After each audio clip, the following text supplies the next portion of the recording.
Okay, so I'm on my way to Portland Bill in Dorset. It's where we get the big waves and the crazy kind of crashing waves when we get a storm, and England's being hit by a huge storm at the moment. So I'm on my way there, see if I can get any footage or photos, because the last time I did it for Storm Kiara, the Weather Channel saw my video and they bought the rights to do it on one of their programs for $500. So see if I can do it again. But the reason I'm doing this video is for the Mavic 4 Pro. The latest specs have been released and it looks quite amazing. Now I'm currently flying the Mavic 3 Cine, the Mavic 3 Pro Cine, and I love it. I love everything about it. I love the ProRes. Some of my clients sometimes want that. And with the 7x camera, obviously some people have said the quality is not absolutely fantastic, but if you put the right settings in, and if you, I run my clips through Topaz Video AI 5, and I can get them looking really sharp, really clean, and looking really good. So I'm happy with the drone at the moment. The rest of it's absolutely fantastic. But looking at the Mavic 4 Pro specs that have just been released, it looks like a significant upgrade. So it's something I'm definitely going to be looking into. So let's run through them. The main camera's still got the 4/3 CMOS sensor, but it's now going to be a 28mm lens as opposed to 24mm, and it's going to have 100 megapixels up from 20. So it's an incredible difference, and some people say megapixels aren't everything, but I think they can be, because obviously if you've got more megapixels you're going to get a much cleaner image when you close it down, but you can also obviously crop in a lot more if you're doing landscapes or anything like that. I'm looking at Portland now, the waves look pretty crazy from here. So yeah, that main camera is going to be fantastic. 28mm lens, 100 megapixel sensor, fantastic. But it's also going to now have 6K 60p HDR sensor shutter frame rate.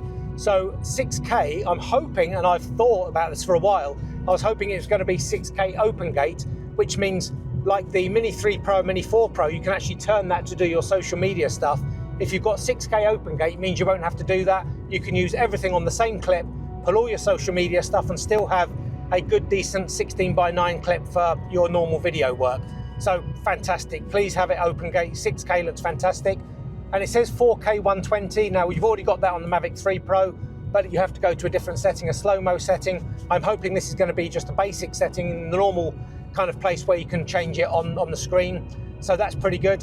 And the bit rate has gone up to 400 megabits per second. So it's and again, a significant increase. So the quality is going to be fantastic from that 6K sensor.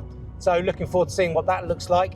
Now the next one, you've actually got 14 stops of dynamic range. So again, it's something great when you're in the sky. Obviously we all see a lot of clouds, we see a lot of sunlight, things like that.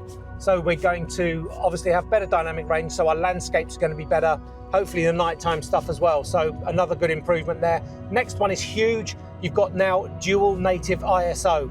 So all of my ground cameras have this, and it's a massive, massive thing if you do video at night, that kind of thing, because it means that you've got your, if you're doing ProRes, you've got 400, or if you're doing log footage, you've got, oh my God, these waves are insane.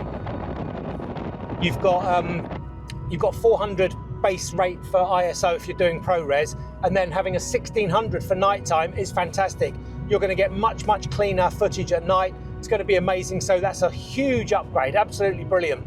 Okay, the next one I can see is you're going to have, the battery is 95.3 watt hours.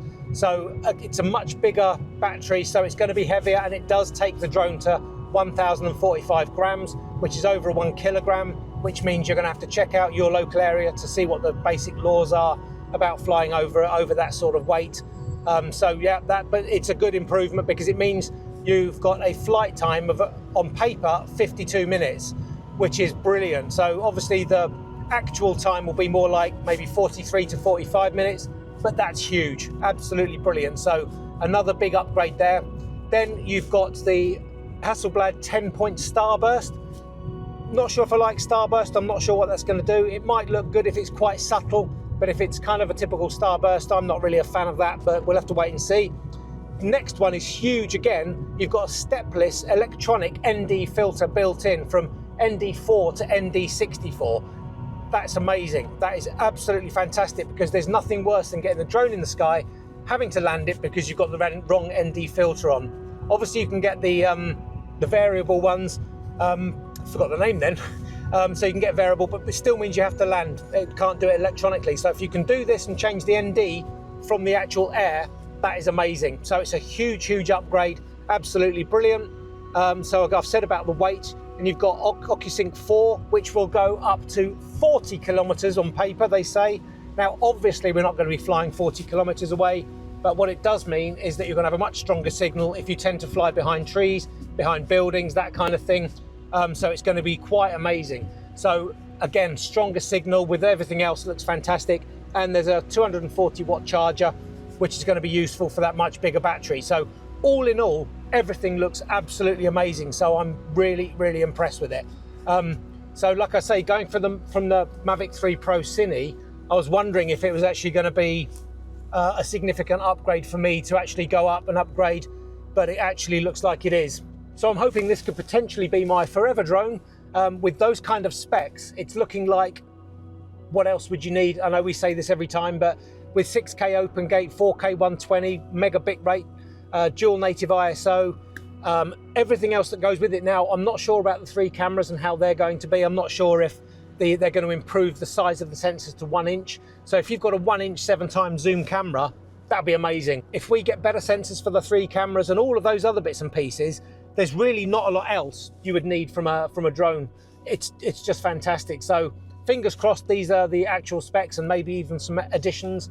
We never know. So like I said, give us a thumbs up, subscribe to the channel, and I'll put any more information on when I get it. But we'll see you on the next video. I'm going to head out now and see what's going on outside. Let's open the window, see what... Yeah, it's pretty crazy out there, so I'll put some clips up, but I'll see you again soon. Okay, cheers for watching.